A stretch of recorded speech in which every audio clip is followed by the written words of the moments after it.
Imagine this. For more than 6 centuries, one empire ruled 3 continents. From the deserts of Arabia to the gates of Vienna, from the rich cities of Egypt to the shores of the Black Sea, the Ottoman Empire seemed unstoppable. Yet, by the early 20th century, this once mighty power was called the sick man of Europe. So, how did an empire so vast, so powerful and so feared, collapse so completely? To answer this, we must go back. The Ottoman Empire was born in the late 13th century, founded by Osman Ferd, a tribal leader in Anatolia. His small warrior band expanded rapidly, taking advantage of a weakening Byzantine Empire. In 1453, under Sultan Mehmed II, known as the Conqueror, the Ottomans captured Constantinople. It was one of the greatest moments in world history. The city was renamed Istanbul, and it became the jewel of an empire stretching across Europe, Asia, and Africa.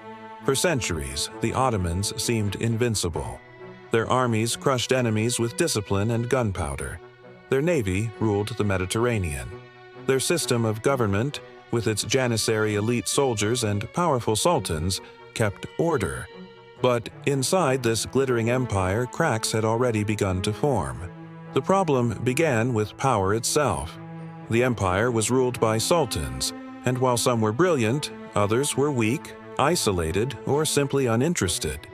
In fact, Ottoman princes were often locked away in the palace for most of their lives, kept away from politics until suddenly thrust onto the throne.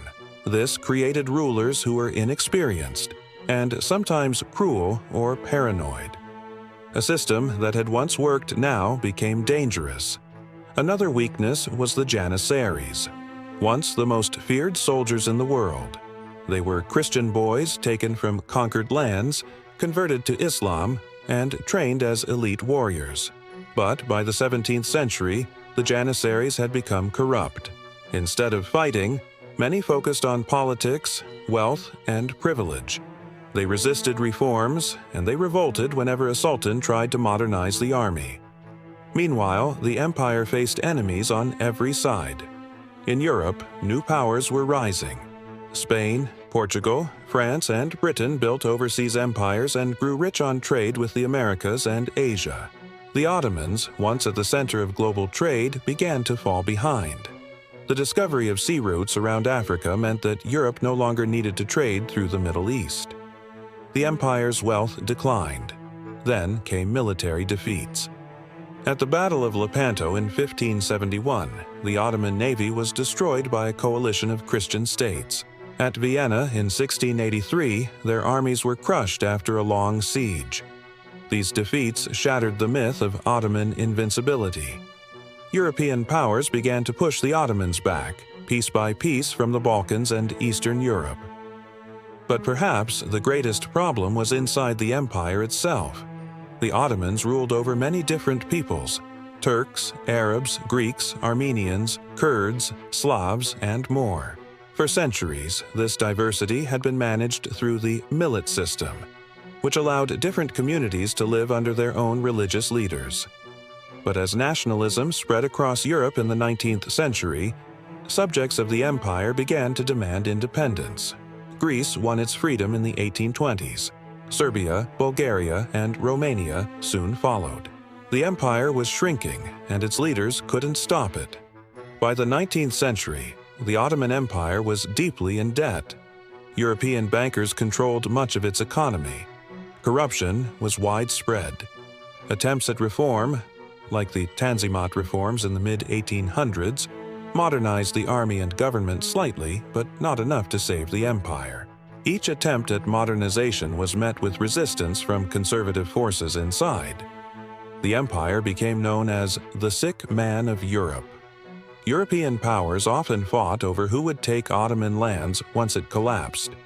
Russia, Britain, France, and Austria all had their eyes on its territories. The final blow came in the early 20th century.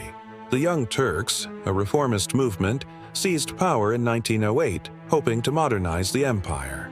But they were too late. When the First World War broke out, the Ottomans sided with Germany and Austria-Hungary. It was a fatal choice. Defeated in the war, the empire was carved up by the victors. In 1920, the Treaty of Sèvres broke apart the Ottoman territories. The Arab lands were taken by Britain and France. Greece invaded Anatolia. Istanbul itself was occupied. The empire was dead. But from the ashes rose a new leader, Mustafa Kemal Atatürk. He led the Turkish War of Independence, expelled foreign armies, and abolished the Ottoman Sultanate in 1922.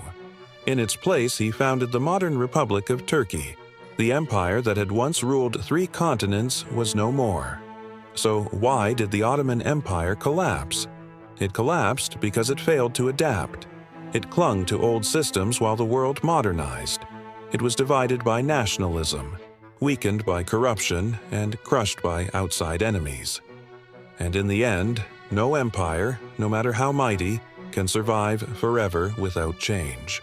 The Ottomans ruled for 600 years, but in the end, they too became history.